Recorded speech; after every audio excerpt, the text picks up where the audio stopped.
Então, quer dizer que a ideia de que a Terra estava no centro e parada é uma ideia lógica para a época.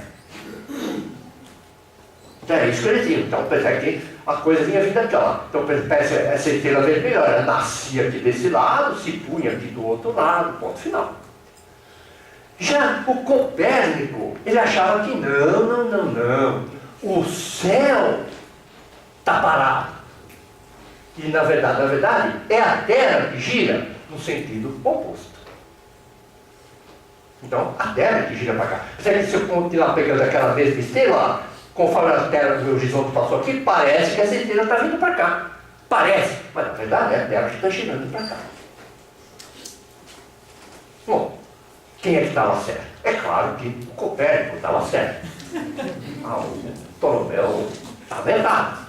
Certo? Mas, do ponto de vista observacional, o Ptolomeu estava certo. Quer dizer, eu vejo o céu girar.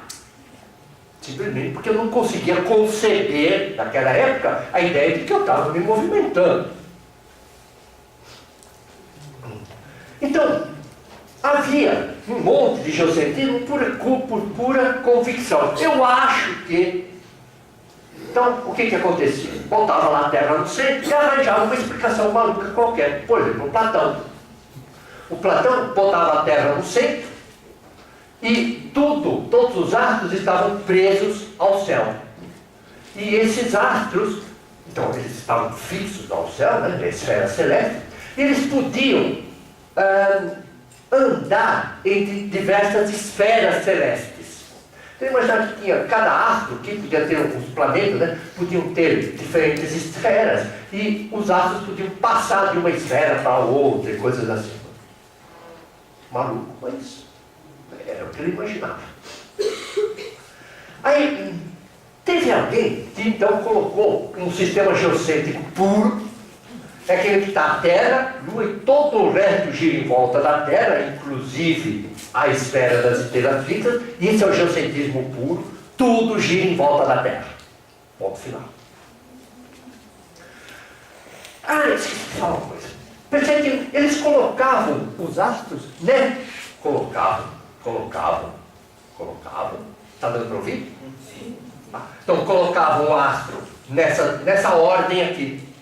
E o gozado é que essa ordem é a ordem correta de distância dos astros até a Terra. Caramba! Só que eles não tinham medido as distâncias ainda. Como é que eles chutaram e acertaram? No que eles se basearam para dar esse chute? Bom, eles se basearam no seguinte, olha. Quando, eu não sei qual é o astro central, seja Terra ou Sol, não importa. Quando tinha um astro móvel aqui, esse astro levava um certo tempo aqui para dar a volta em torno desse astro central. Ou para dar a volta, sair aqui dessa estrela e voltar na direção daquela mesma estrela.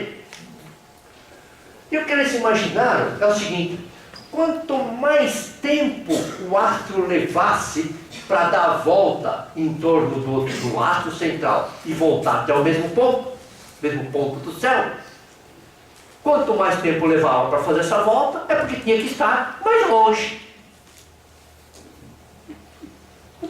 É uma lógica. Então, o que eles colocaram? Como a Lua dava a volta rapidinho, enquanto que os outros levavam mais tempo, até chegar lá no Saturno, que era o último que eles conseguiam ver a olho nu, eles daqui levavam um tempão para dar a volta.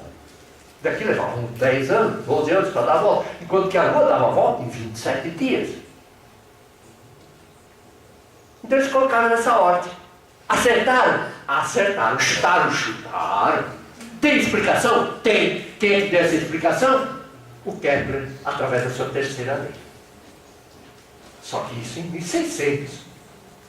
E isso tudo aqui foi feito antes de Cristo. Então, chutaram e acertaram. Pensei que não basta ser bom, tem que ter sorte. Não adianta ser um Neymarzinho da Silva.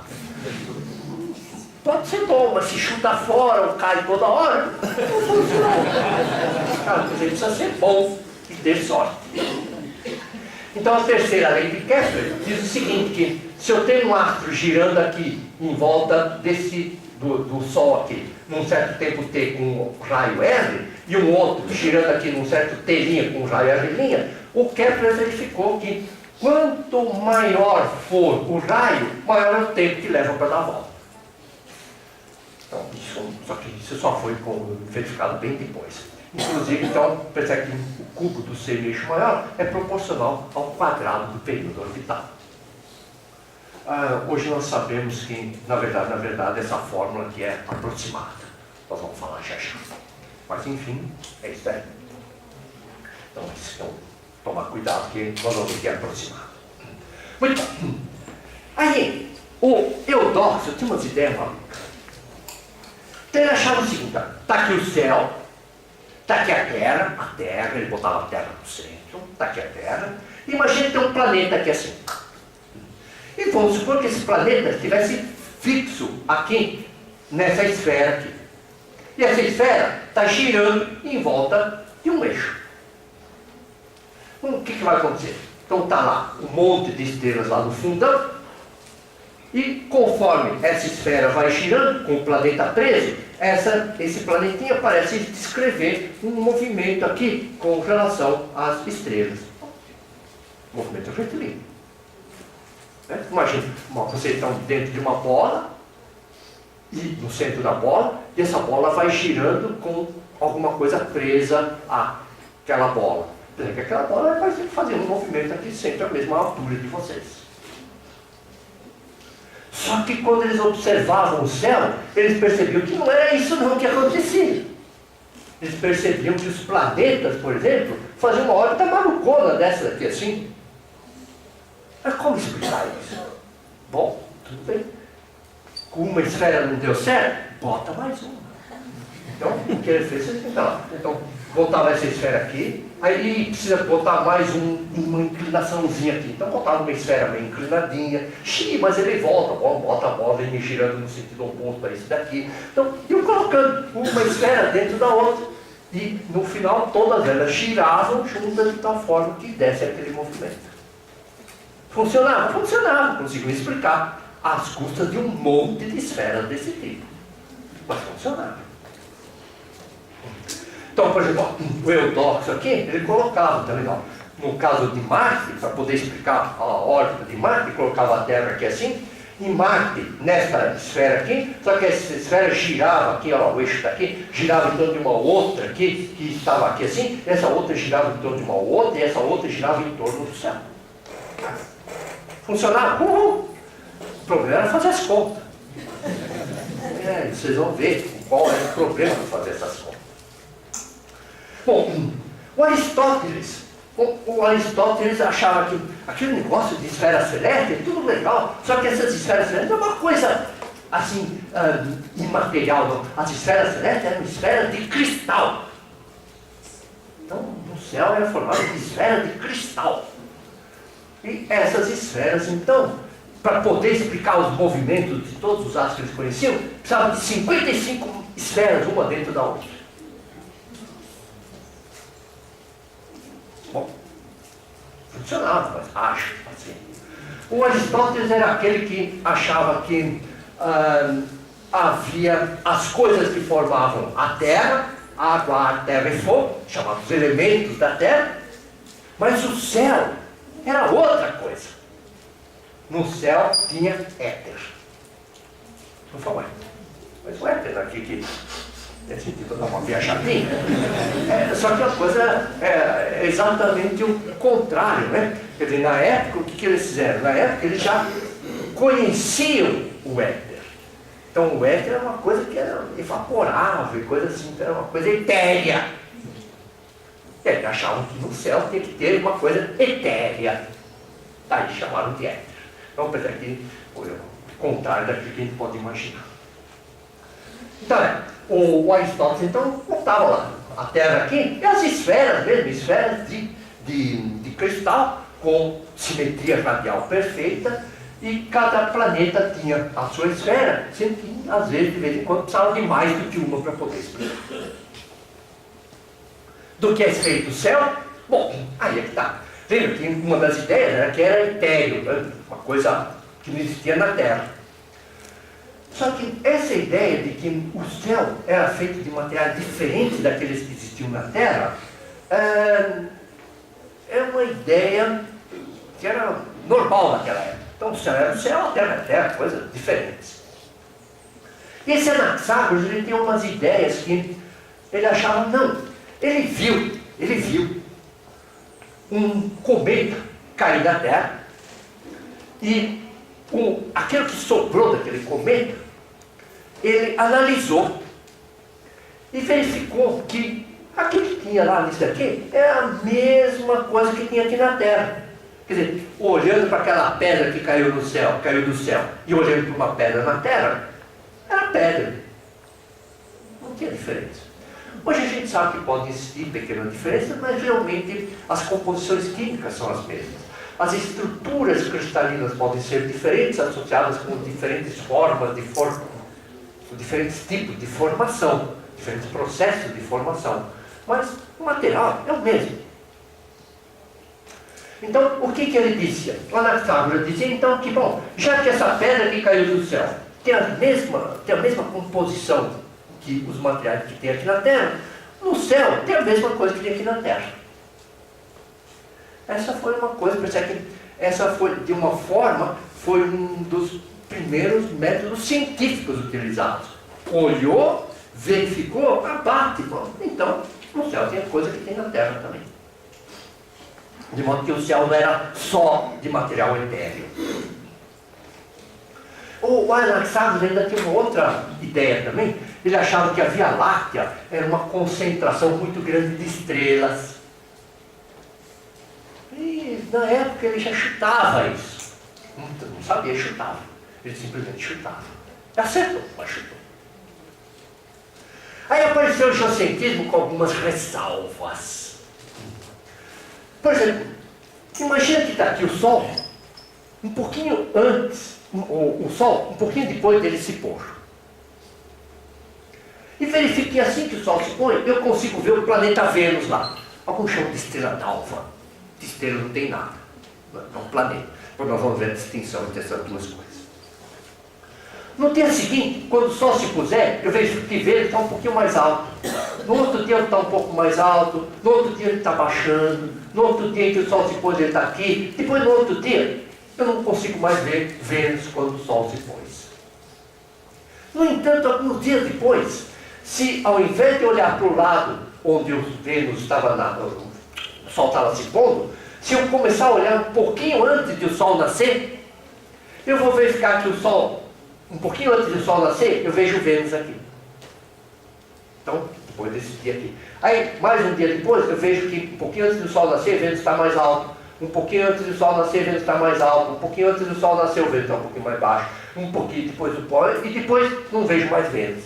Aí depois de alguns dias começa tudo aqui outra vez. Então, o que eles perceberam observacionalmente é que o planeta Vênus e o Sol nunca estavam muito longe um do outro. Muito, pelo menos, angularmente. Nunca o Sol estava se pondo aqui e Vênus estava nascendo do outro lado. Isso não acontecia. Isso que acontecia com Vênus acontecia também com Mercúrio. Então, o que o Hipparchus,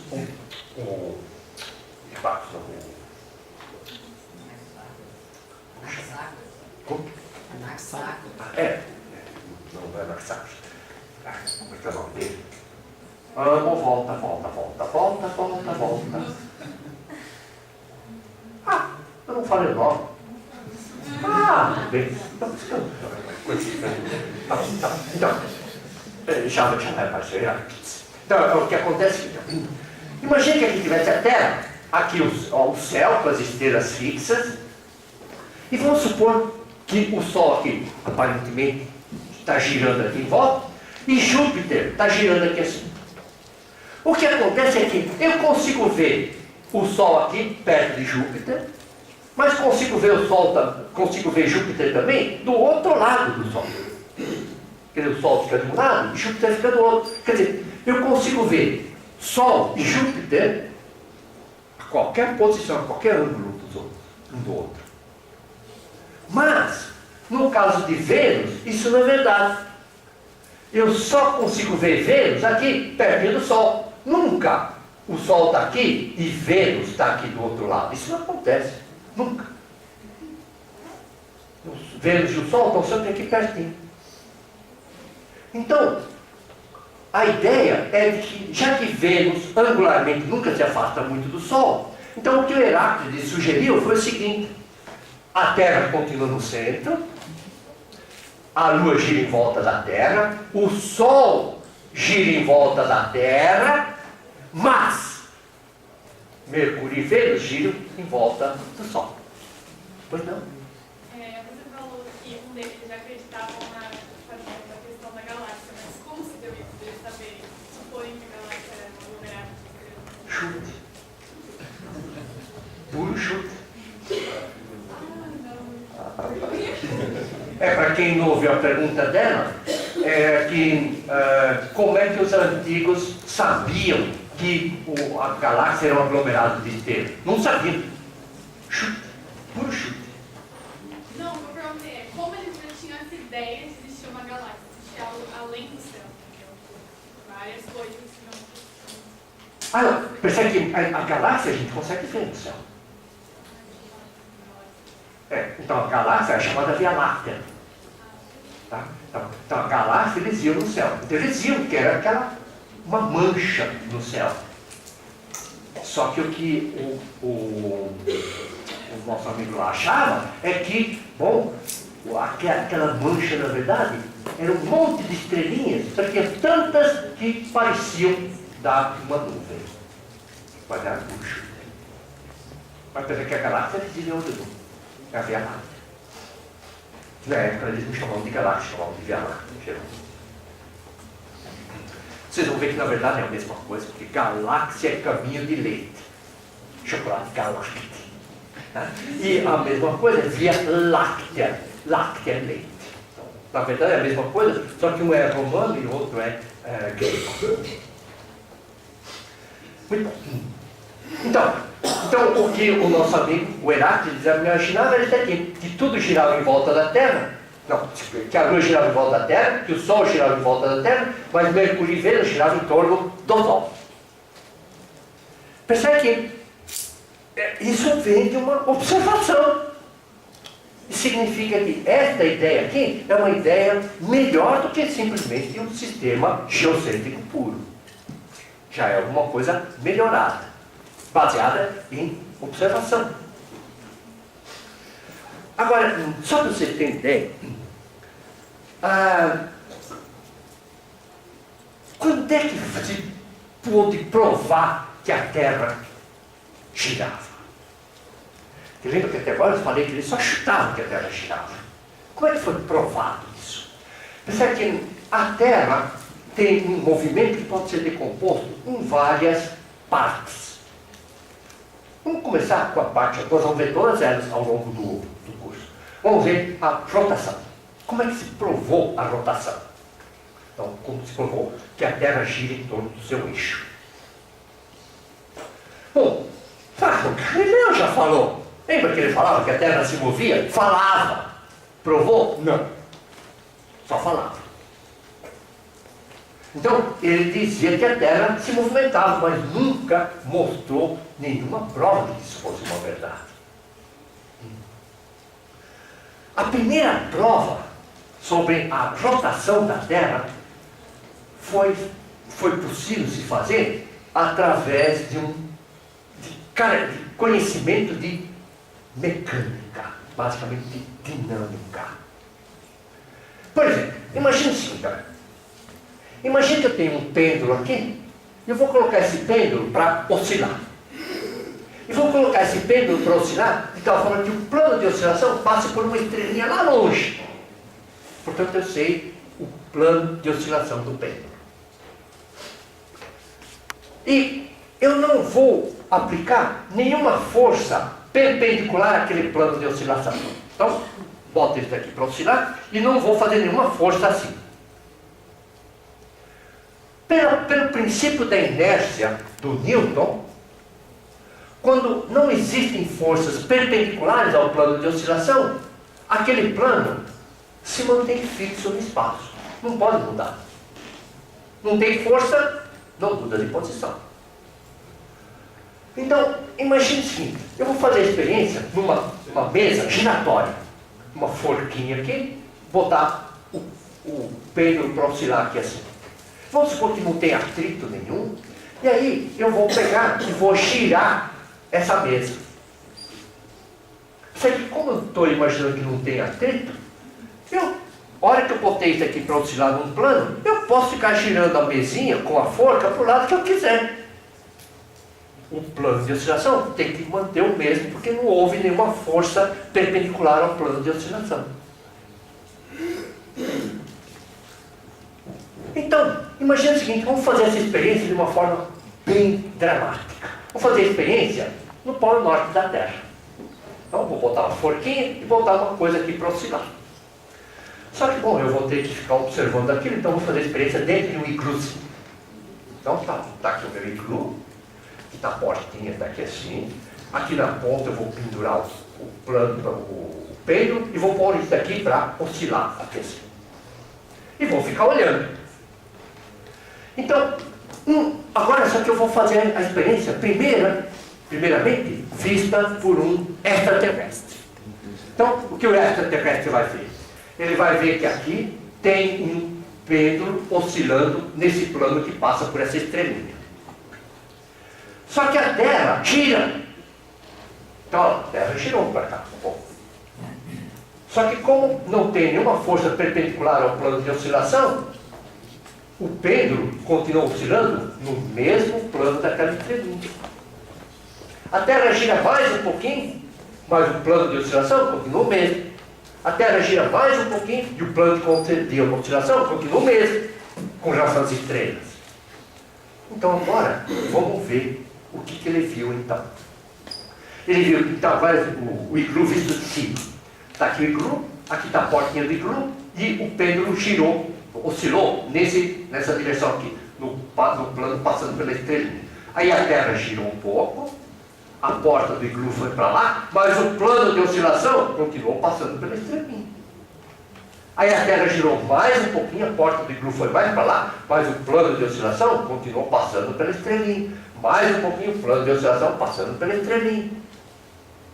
Isso significa que, se eu estiver dentro do iglu, eu vou ver que o pêndulo começou a girar, a oscilar aqui assim na direção da porta, aí o tempo foi passando e o pêndulo começou a oscilar mais para cá, aí o pêndulo foi mais para cá, mais para cá.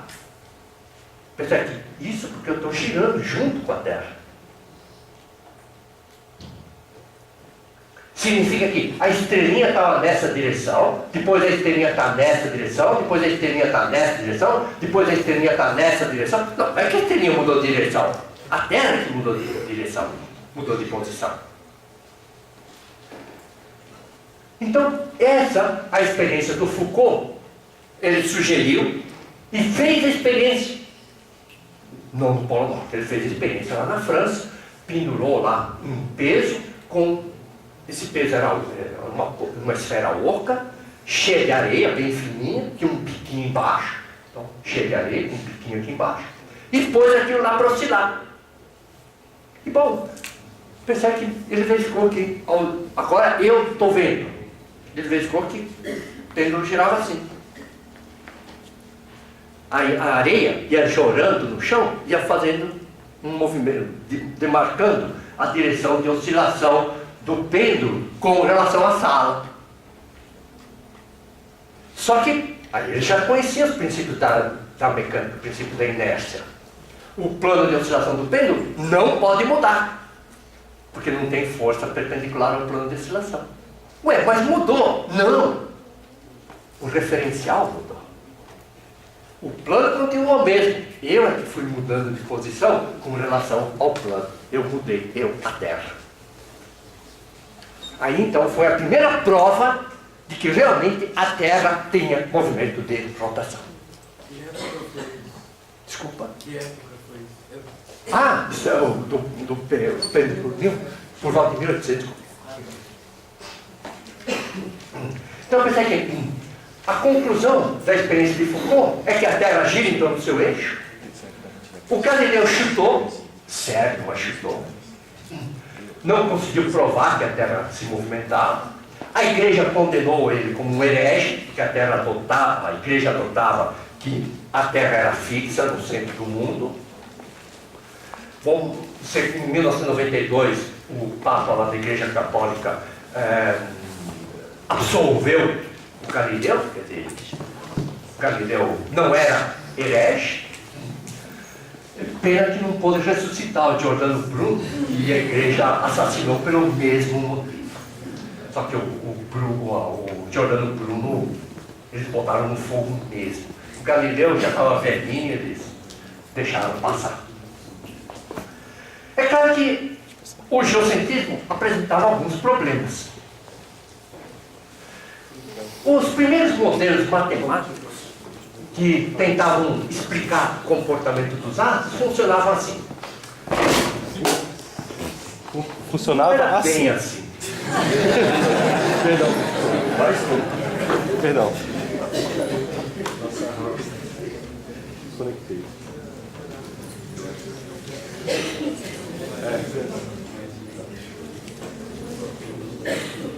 Não funcionava assim não, viu? Foi só erro meu. era catastrófico, mas não, Não tanto. tanto.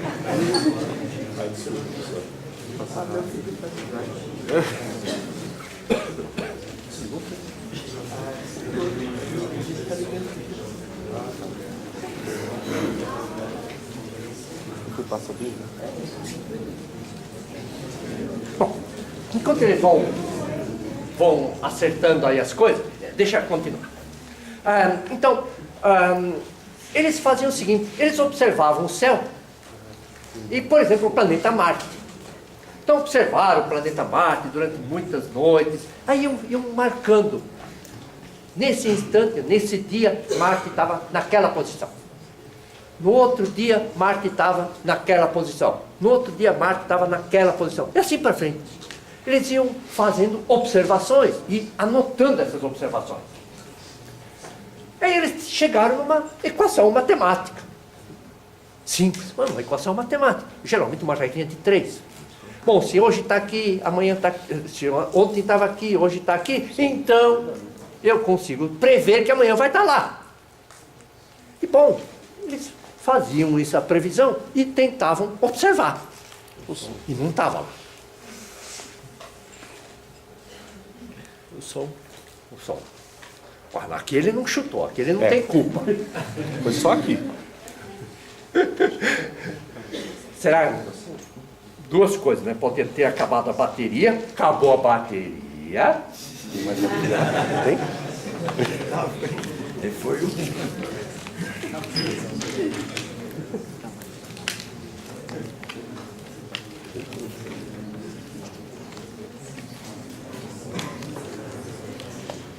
Esse não, meu. Esse aqui eu não sei como troca a bateria. Você vê lá, Fábio? Eu vejo. O especialista.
Ah, deixa eu ver.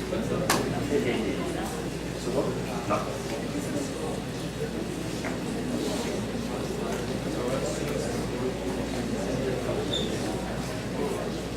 Um, dois. Tá funcionando?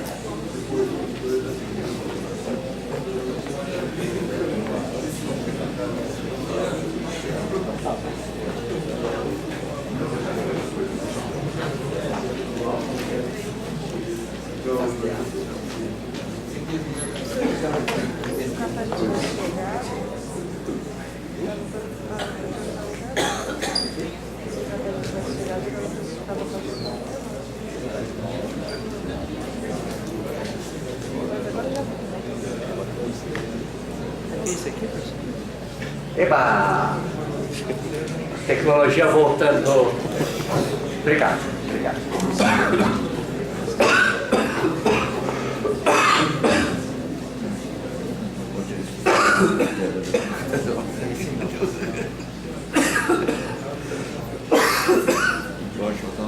Água.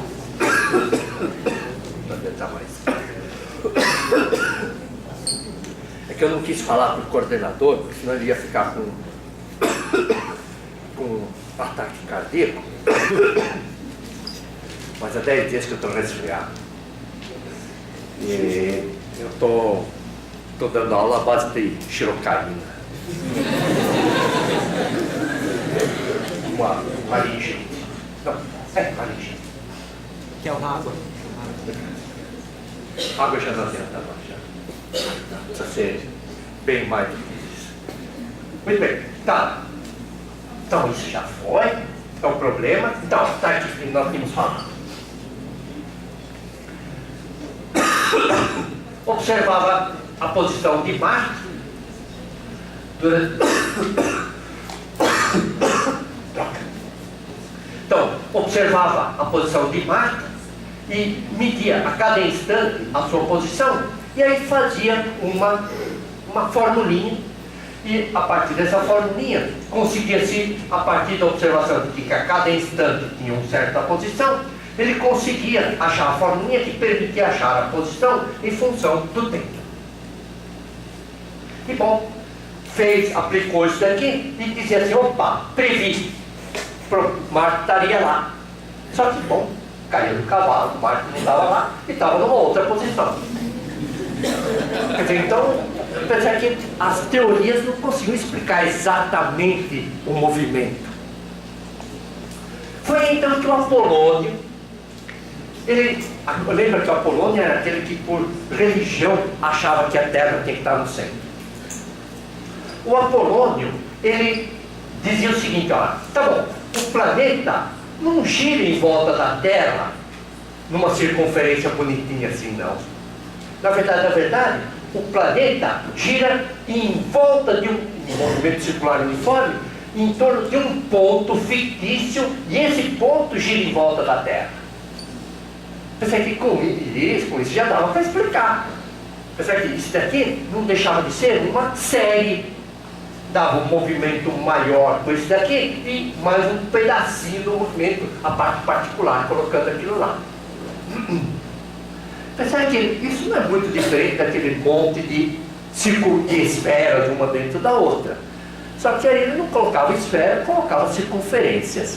A única coisa é que ficava mais fácil de fazer um cálculo matemático, mas não. E com isso, eles conseguiam explicar por que o planeta, com relação às estrelas, parecia ir num sentido, tá, o planeta está aqui, parecia ir para lá, depois o planeta parece que está volta, depois faz uma volta. Eu conseguia explicar isso. Por quê? Bom, nessa circunferência, de vez em quando estava indo para lá, de vez em quando estava vindo para cá. Então dava para explicar. Só que nem sempre batia. Aí ele falou, mas olha, se eu coloquei um epiciclozinho aqui, já melhorou? E se eu colocasse mais um aqui, de tal forma que esse epiciclo fosse diferente de um outro? E não funcionou? Coloca mais um. Até que funcionava. Né? colocava tantos que acabava funcionando, conseguia prever a coisa. O grande problema é que então, como cada epiciclo passava a ser diferente do próximo, ele, do ponto de vista de matemática, complicava muito. Mas já vamos ver como é que eles resolveram. Não esqueça que, eles consideravam que o movimento era circular uniforme por dois motivos. O céu era perfeito, então o movimento circular uniforme era o único aceitável. E o outro, que era um pouquinho mais prático, o movimento circular uniforme era o único que eles sabiam calcular. Imagina, eu acho que eles iam calcular elíptico. Como é que eles iam calcular o movimento elíptico? Eles calculavam o movimento circular uniforme. E não esqueça que o que eles sabiam era química. Quer dizer, desculpa, regra de 3. Pisei no caso de algum químico. Muito bem. Então, olha lá, o Aristarco, ele sugeria que as estrelas eram fixas, que a Terra tinha movimento de rotação em torno do seu eixo, tá certo. Ele sugeriu o heliocentrismo, tá certo. E que os movimentos de translação da Terra se davam em torno do Sol, também tá certo. Não que ele sabia, ele chutou. O cara era bom. Pode pensar que ele não apresentou nenhuma prova. Então, a Terra girava aqui em volta do Sol. Girava nesse sentido em torno do seu eixo, girava no mesmo sentido em volta do Sol. Isso que ele dizia, ele está certo. Mas ele não tinha prova. Aí o Ptolomeu, na sua obra mais conhecida, que é o Almagesto, ele fez simplesmente então uma síntese de todos os trabalhos dos astrônomos antigos lá, aos quais ele teve acesso das obras. Então, o que ele fez? Normalmente a gente diz que o Ptolomeu foi aquele que botou a Terra no centro e que tudo girava em volta da Terra num sistema geocêntrico puro. Mas não é bem verdade. O Ptolomeu tinha conhecimento de todas essas coisas que nós falamos que fazia com que o movimento não fosse tão simples assim. Então, aquilo de que botar a Terra aqui no centro e tudo girar aqui em volta da Terra, não funcionava, não conseguia explicar tudo que se conhecia. Então, como não conseguia explicar tudo, o Ptolomeu sugeriu o seguinte, olha só, um geocentrismo bem forçado. Quer dizer, ele vai botar a Terra no centro, mas da seguinte forma, olha, aqui está a Terra, aqui está a Lua girando em volta da Terra, aqui está a órbita de Mercúrio, a órbita de Vênus, aqui está o Sol, a órbita de Marte, Júpiter, Saturno, e aqui o céu. Só que Vênus girava em volta da Terra, mas não só em volta da Terra. Tinha uma barra, e ele achava que era uma barra concreta, uma barra material, que ligava a Terra com o Sol. E que Vênus girava em torno de um ponto dessa barra. E essa barra, conforme o Sol estava girando em volta da Terra, levava o centro de rotação de Mercúrio e de Vênus. Pensei que não deixa de ser epiciclo, disfarçado. Só que aqui o epiciclo se dá em torno, centrado numa barra que está girando em volta da Terra. É claro que o grande problema dessa teoria é achar a barra que liga a Terra com o Sol. Não existe, né? Então, mas era assim que ele explicava. Então, essa é a teoria do Ptolomeu, do século II, que persegue dia depois de Cristo. Bom, na astronomia medieval, então é a astronomia que vai aí mais ou menos de 476 até 1453, aí aparece então a dificuldade dos cálculos. Imagine no Egito eu querer fazer uma raiz quadrada, sendo que, olha, a representação numérica é assim, ó, 1, 2, 3, 4, 5, 6, 7, 8, 9, 10, 11.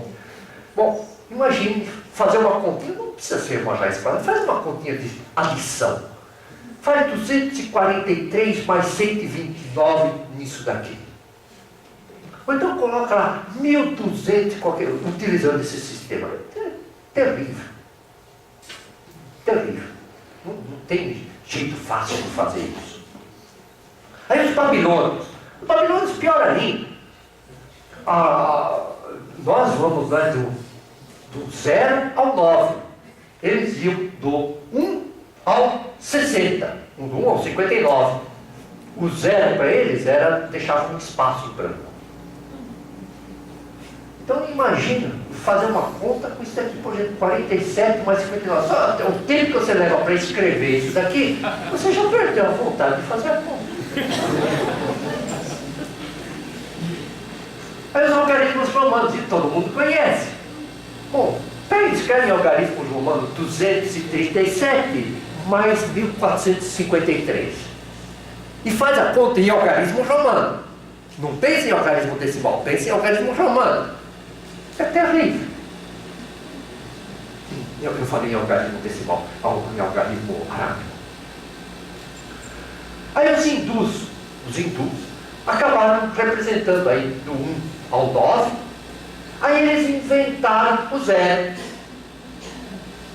para representar a falta de uma unidade. Aí isso aqui foi progredindo e acabou chegando então naquilo que nós conhecemos atualmente. Então os algarismos hindus. Você fala, não é hindu arábico? Não. Os árabes foram aqueles que divulgaram esses algarismos, mas quem descobriu foram os hindus. Então, na verdade, um tal Aryabhata, no século VI a.C. Então, está vendo? Os hindus, 6 séculos antes de Cristo, já utilizavam o sistema decimal em algarismos hindus. Voltar para o 0. Percebe que até por volta do ano 1100, na Europa ainda, utilizavam-se os algarismos romanos. É 1100. Mas quando o Adelardo começou a utilizar, ele fez uma tradução lá do livro sobre o uso dos algarismos hindus arábicos, é que ele começaram a ver, puxa, é mais fácil fazer as contas com isso. Até que finalmente o Fibonacci, matemático italiano muito famoso, acabou divulgando os algarismos hindu-arábicos, e aí então a Europa acabou adotando esse sistema. Mas perceba, olha, 1100, até 1100 não tinha algarismos hindu-arábicos para fazer as contas fáceis. Os astrônomos árabes, eles foram muito eficazes. Inclusive, lembra que quando nós falamos que desde o ano 200 e pouco, aqui 300, depois de Cristo até quase 1400, não havia nada de nomes ocidentais? É porque realmente, durante esse período, a Inquisição Católica não permitiu o desenvolvimento científico da época, e qualquer coisa que eles faziam era considerado como magia, bruxaria, coisa assim. Então, por exemplo, durante esse período aqui, os químicos no hemisfério ocidental não podiam fazer nada. Por quê? Porque quando eles faziam alguma coisa, que descobriam algum produto novo, isso é bruxaria. Fogo nele, literalmente. Então não funcionava. Enquanto que os árabes, naquela época, eles não tinham essa restrição. Então eles fizeram descobertas fundamentais. Sendo que uma grande parte dessa descoberta foi feita em química, sendo que o objetivo deles era a de achar a pedra filosofal. Então a pedra filosofal era alguma coisa que, qualquer coisa que aquilo tocava, virasse ouro. Então isso é uma coisa bem prática. E acabou dando um monte de resultados de química.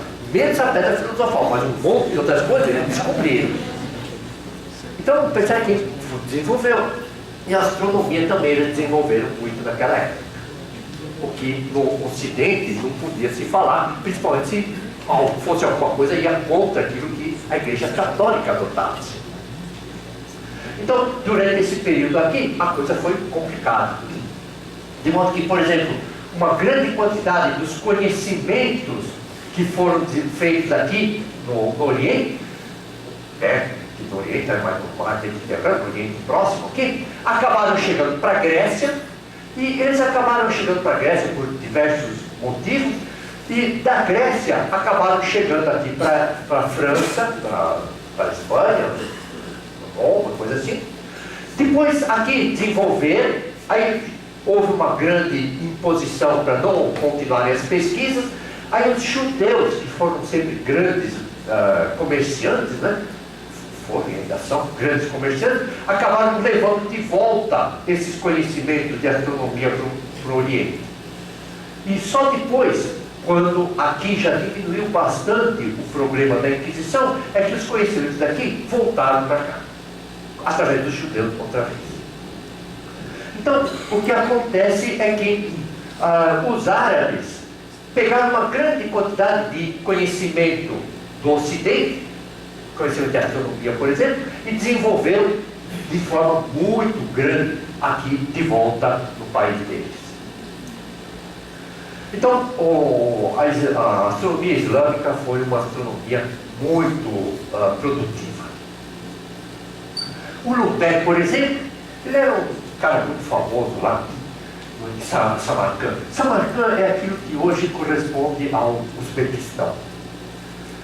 E ele tinha lá um observatório muito grande.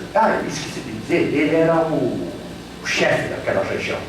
Ele tinha dinheiro. Ele construiu um sextante, nós vamos ver já, com 48 metros, recortado na rocha, uma coisa maravilhosa, um instrumento de grande precisão. Criou um catálogo com 1.008 estrelas, as estrelas mais brilhantes que ele conseguiu, isso lá em 1437. Só que esse catálogo não foi publicado no Ocidente naquela época, só foi publicado cerca de 200 anos depois. Só que quando ele foi publicado no Ocidente já tinha um catálogo melhor. Só que durante 200 anos o catálogo era muito bom, só que o Ocidente não tinha acesso a ele. Olha lá, o sextante aqui, ó, tá vendo? Daqui dentro da rocha, tá vendo esses degrauzinhos aqui?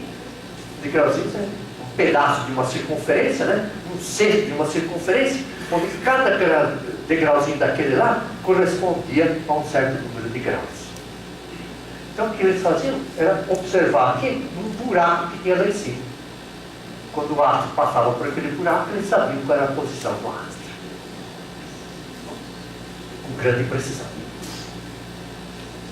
Agora, a pergunta é, será que foram os ocidentais que fizeram ver todas essas descobertas astronômicas? A resposta é um sonoro não. Os chineses fizeram descobertas há muito tempo atrás. Eu vou só passar por cima, porque cada uma dessas coisas a gente vai explicar, mas é só para você ter ideia. 2000 anos antes de Cristo, já tinha a descrição de um eclipse solar. 2000 anos antes de Cristo. Há 2000 anos antes de Cristo, os chineses já tinham descoberto o período orbital de Júpiter. Os gregos só fizeram isso por volta de 600 antes de Cristo. Os chineses, 1400 antes de Cristo, já tinham ideia sobre explosões solares. A olho nu. Por isso que um monte de astrônomos chineses acabou ficando cego. Porque observavam o Sol a olho nu. Descobriu um monte de coisa, mas descobriu e depois nunca mais olhava nada. Era a última coisa que ele conseguia ver na vida. Em 1400 a.C., os chineses já verificaram a ocorrência de uma sequência de eclipses, porque eles já podiam prever eclipses. Os gregos já fizeram isso 430 anos depois de Cristo. 1200, bom, os chineses dividiram o céu lá em 28 regiões, definiram as constelações, que bom, não são as constelações que a gente usa hoje, mas definiram constelações, Aqui vocês podem ver claramente a descrição chinesa do céu. Eu tenho a impressão que esse risquinho aqui está errado, mas o resto eu concordo. Aqui tá legal. Uma esfera celeste onde botava uma lâmpada lá, uma vela, né, acesa lá dentro, e tem um monte de buraquinho aqui por onde saía a luz para eles poderem estudar o céu. Então, pensei que faziam observações do início da primavera. Acabaram verificando que o início da primavera não ocorria sempre no mesmo dia. Nós vamos ver isso aqui depois. Eles verificaram que o início da primavera ia mudando de época. Eles verificaram que isso aqui, então, que o início da primavera mudava aqui, e isso há 1000 e poucos anos antes de Cristo. Verificaram que as constelações zodiacais mudavam de posição conforme o tempo passava. Em 770, fizeram um registro de eclipses solares. Percebe? 300 anos antes de que os gregos já tinham feito. Eles já determinaram o valor da obliquidade da eclíptica, quer dizer, o quanto a órbita do Sol em volta da Terra está inclinada, ou da Terra em volta do Sol. Então, esse ângulo aqui. Então, eles fizeram um monte de coisa. Eu vou lá, porque a gente vai explicar cada uma delas separada. Eu pensei que eles já descobriram o cometa Halley, 600 anos antes de Cristo, descreveram o aparecimento de uma estrela nova. Então, eu pensei que eles já tinham verificado, 500 anos antes de Cristo, que o céu era mutável. As referências a manchas solares, observadas a olho nu. A descrição de uma supernova, 185 depois de Cristo. No Ocidente, o mais próximo foi o Kepler, por volta de 1600. A chuva de meteoros, descreveram. A supernova, em Caranguejo, que também descreveram. Descreveram o que era declinação magnética, que os gregos só descobriram muito depois. Então, percebe que os chineses já tinham feito tudo isso antes. E a pergunta é, se os chineses, os orientais, já tinham feito essas descobertas, por que cargas d'água os astrônomos ocidentais não sabiam disso? Dificuldade de comunicação. China e Índia estão aqui. Europa está aqui. Para vir daqui até aqui, tem um monte de montanhas aqui. Montanhas altíssimas.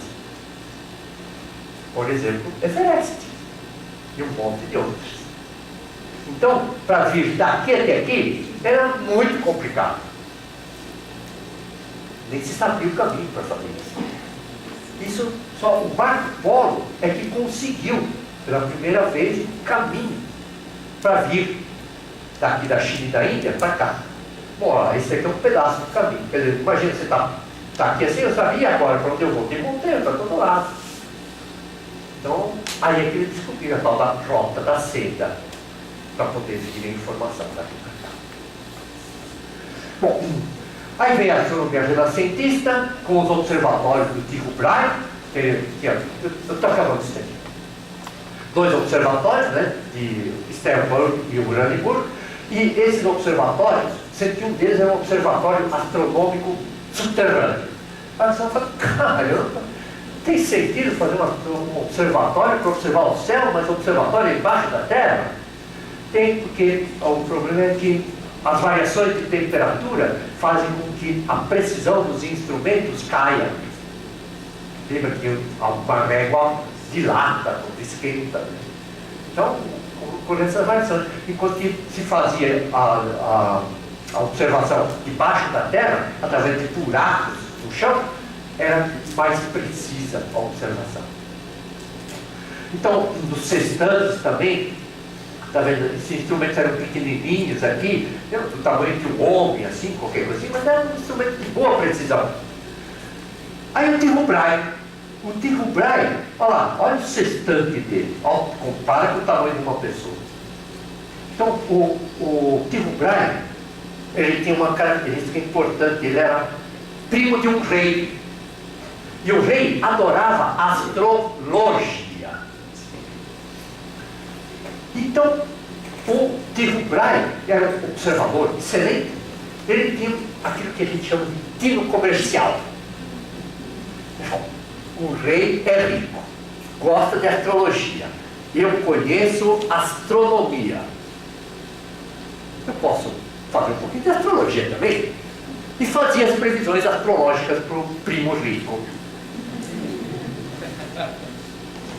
Eu vou falar uma coisa que pode nem todo mundo vai concordar, mas acertava. Chutava e acertava.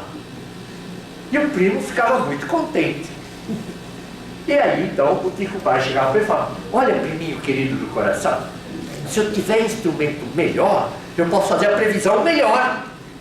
E aí vai funcionar melhor para você. E o primo bancava. E com isso ele construiu, então, aqueles 2 observatórios, e os 2 observatórios munidos dos melhores instrumentos que existiam na época. Então, ele era um excelente observador, com os melhores instrumentos, as melhores observações da época. E ele, a partir das observações que ele fez, ele chegou à brilhante conclusão de que a Terra estava no centro do mundo, a Lua girava em volta da Terra, o Sol girava em volta da Terra e todos os outros planetas giravam em volta do Sol. Quer dizer, ele aumentou aquilo que o Heráclito tinha dito para Mercúrio e Vênus, ele agora botou todos os planetas girando em volta do Sol, com exceção da Terra. Bom, e ele verificou também que o céu não era imutável, o céu variava, mudava de aspecto. Então, ele observou uma supernova em 1572. Então, ele observou uma estrela que antes não estava lá no céu. Por isso o nome de supernova. Então, ele até desenhou aqui a supernova. E é isso aqui. Se hoje a gente pegar a região que ele observou, a constelação da Cassiopeia, e se a gente observar aquela disposição de estrelas que está aqui, é o mesmo que está aqui, vou entrar em detalhe, e essa estrelinha aqui, a supernova que ele observou em 1572, está aqui assim. Então foi essa estrela que ele observou. Se a gente olhar para essa região do céu hoje, o que a gente verifica aqui, nessa região aqui, é isso. O que a gente verifica é essa manchinha aqui assim. Então foi uma nebulosa, parece uma nebulosa, né? Que na verdade é a remanescente de uma explosão, de uma estrela. Bom, vamos parar para tomar um cafezinho, depois a gente volta. O professor